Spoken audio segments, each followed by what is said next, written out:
has been over a decade since we last visited that iconic lighthouse, and the wait for the next BioShock has been agonizing. For years, we've been surviving on scrap of rumors and wishful thinking. But finally, we got some good news for once. It looks like we're trading the depths of the ocean and the clouds for something even colder. Now, if you're ready to see what Cloud Chamber has been cooking in the dark, here are 10 new details confirmed about BioShock 4.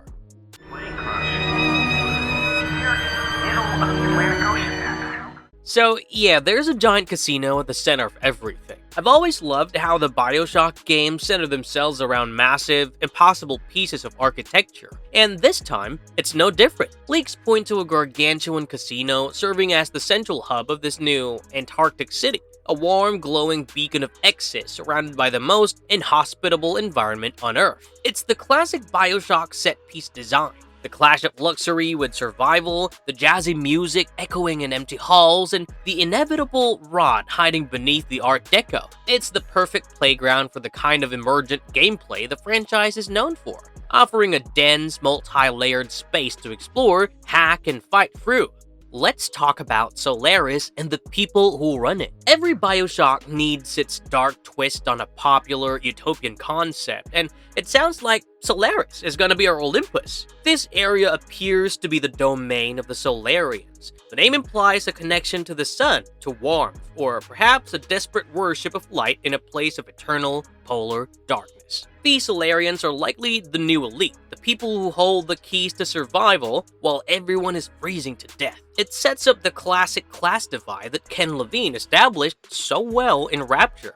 BioShock finally goes outside, and it's freezing. This is the detail that fundamentally changes the feel of the game. Unlike the claustrophobic tunnels of Rapture or the bright, open skies of Columbia, an Antarctic surface setting introduces a new kind of survival horror: exposure. The leaked images suggest we will be navigating the icy tundra itself, which opens up many possibilities for environmental spooks and hazards. Imagine combat encounters where visibility drops to zero during a blizzard, or where the cold itself becomes a mechanic you have to manage, like health or eat. It adds a survivalist layer to the exploration that fits perfectly with the theme of this entry. Yep, Adam is back, and that's a big deal. You can't have a BioShock game without literal magical potions that give you magical powers, which, for whatever reason, they try to pass off as being scientific. This is the franchise's moral and mechanical core, the choice to gain power at the cost of your humanity. I'm eager to see how they'll recontextualize it for the 1960s Antarctic setting. It also suggests that the society we are entering is already in the throes of addiction and decay, mirroring the fall of Rapture. The question, though, is, will there be big daddies and little sisters again? Or a variation thereof?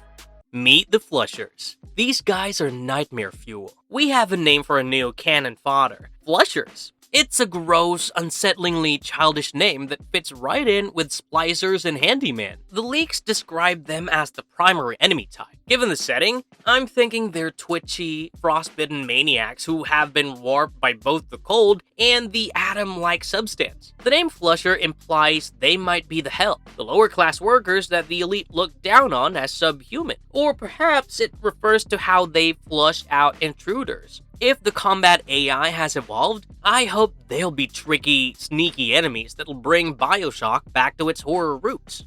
Who are we actually playing as this time? The leaks included a look at a hero model, which gives us our first clue about our protagonist. While details on their backstory are scarce, the existence of a specific hero model suggests that the game may be taking cues from Prey, a game heavily inspired by the BioShock games. I'm curious about their role in this frozen society. Are we an outsider crashing in, like Booker, or a citizen of the city to escape? Narrative agency has always been tricky in BioShock, so, it's up in the air whether it's a voiced or silent protagonist.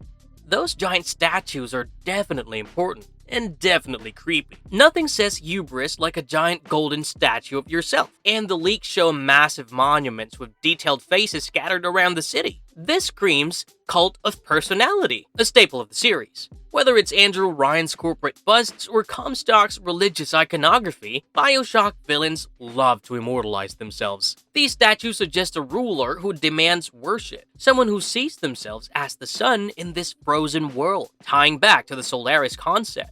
The art style still feels like classic BioShock, just colder. One fear I had was that a new studio might lose that distinct BioShock aesthetic, but the leaked assets put that fear to rest. The art style is very much in line with the other games, stylized, slightly exaggerated, and rich in color, but adapted for the dark, icy setting. I am a huge fan of this direction. Photorealism often ages poorly, but BioShock's painterly style is timeless. It confirms that the Art Deco and Retrofuturism visual identity remains intact, which is crucial for a BioShock game.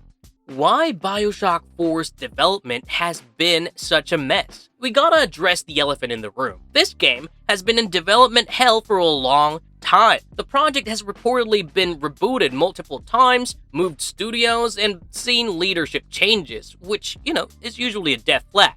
The recent layoffs at Cloud Chamber in August 2025 are another worrying sign. However, hearing that they are finally settling on these details gives me hope that everything will turn out fine in the end. I'd rather they take the time to figure out the identity of the game than rush out a confused mess. So, how real are these BioShock 4 leaks, really? We always have to take leaks with a grain of salt, but these come from MP First, a source that has a solid track record. The fact that the details like the Solaris, the Antarctic setting, and the visual assets are consistent across multiple reports adds a lot of weight to them. That said, game development is fluid. Names like Flushers or Solaris could be placeholders, and, mechanics like the outdoor exploration could be scaled back before launch. Marvelous verdict. From what we've seen from the leaks, BioShock 4 is looking like a worthy successor to the legacy. The mix of 1960s isolation, Antarctic survival, and the mix of immersive sim and survival horror gameplay sounds like exactly the kind of BioShock experience we have been waiting for. While the development trouble is concerning, the photo and video evidence shown in the leaks is undeniable. But, I'm gonna be on top of the gaming news feeds as usual, and we'll keep an eye out for an official reveal.